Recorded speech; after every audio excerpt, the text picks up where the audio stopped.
ओम शांति। 22/11/25 ଆଚ୍ଛା ମିଠା ମିଠା ଶିଖିଲ ଦେ ସନ୍ତାନ ମାନଙ୍କ ପ୍ରତି ମାତୃ ବାପ ଦାଦାଙ୍କର ସ୍ନେହ ସମ୍ପନ୍ନ ଶୁଭେଚ୍ଛା ଏବଂ ସୁପ୍ରଭାତ। ଆତ୍ମିକ ପିତାଙ୍କର ଆତ୍ମିକ ସନ୍ତାନ ମାନଙ୍କୁ ନମସ୍ତେ। ଆତ୍ମିକ ସନ୍ତାନ ମାନଙ୍କର ଆତ୍ମିକ ବାପ ଦାଦାଙ୍କୁ ୟାଦ ପ୍ୟାର ଗୁଡ ମର୍ଣ୍ଣିଂ, ନମସ୍ତେ ନମସ୍ତେ ନମସ୍ତେ। ନମସ୍ତେ ନମସ୍ତେ। ତାରା ପାଇଁ ମୁଖ୍ୟ ସାରାଂଶ ନମ୍ବର 1। ମୁଖ୍ୟ ସାରାଂଶ ନମ୍ବର 1। ପତିତରୁ ପାବନ ହେବାର ପୁରୁଷାର୍ଥରେ ସୁସ୍ତି ବା ଆଳସ୍ୟ କରିବାର ନାହିଁ। ନିଜର ମିତ୍ର ସମ୍ବନ୍ଧୀ ମାନଙ୍କ ଉପରେ ଦୟା ରଖି ସେମାନଙ୍କୁ ଜ୍ଞାନ ବୁଝାଇବାକୁ ହେବ। ତାଙ୍କଠାରୁ ଦୂରେଇ ଯିବାର ନାହିଁ। ନମ୍ବର 2।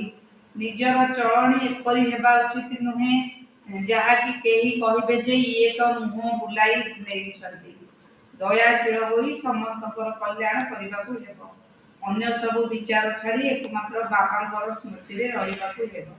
ବରଦାନ ସତ୍ୟତା ଏବଂ ସ୍ୱଚ୍ଛତା ନିର୍ଭୟତା ଆଧାରରେ ପ୍ରତ୍ୟକ୍ଷତା କରୁଥିବା ରମତା ଯୋଗୀ ଅର୍ଥାତ୍ ମସ୍ତ ଯୋଗୀ ଭବ। ପରମାତ୍ମା ପ୍ରତ୍ୟକ୍ଷତାର ଆଧାର ସତ୍ୟତା ଅଟେ ଏବଂ ସତ୍ୟତାର ଆଧାର ସ୍ୱଚ୍ଛତା ବା ନିର୍ଭୟତା ଅଟେ।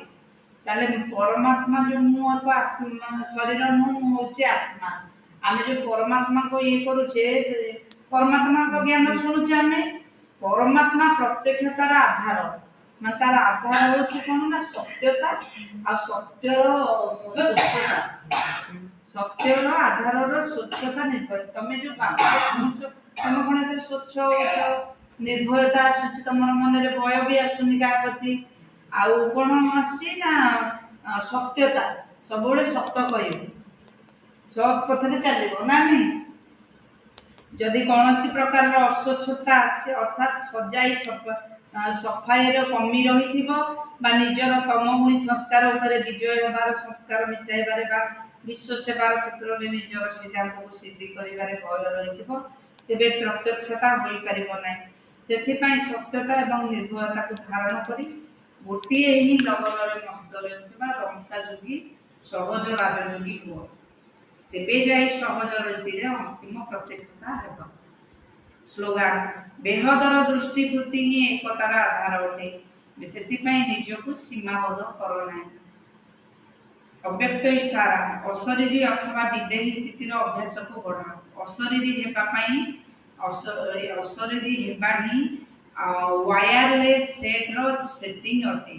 ତାହେଲେ ଅଶରୀରୀ କଣ, ମାନେ ମୁଁ ଏକ ଆତ୍ମା, ଶରୀର ନୁହେଁ।